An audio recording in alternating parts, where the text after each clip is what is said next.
Hello साथीहरू, नमस्ते। म यति बेला जयमाजा भिरमा छु। जयमाजा भिर र सिर्क्याङ भिर यहाँको एकदम चर्चित भिर हुन्, एकदम ठुलो अजङ्गको भिर हुन्।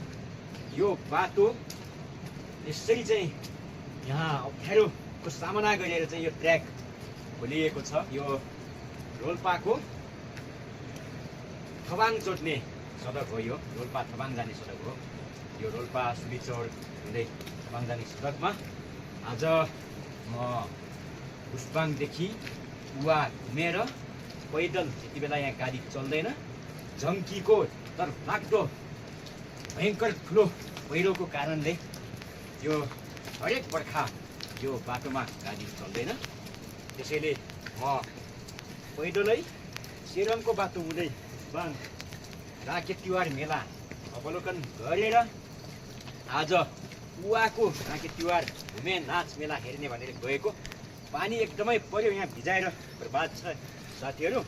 यहाँ रेनकोट पनि यहाँ राखिएको, अहिले चाहिँ बिदो गरिएको छ। अहिलेसम्म रेनकोट धेरै आइयो, उवाको मेला अवलोकन गर्न सकिएन।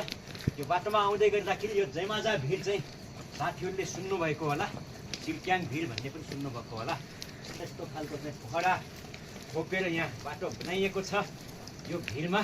यो यस्तै भिडियोहरूको लागि KP Magar Facebook page follow गर्नु होला।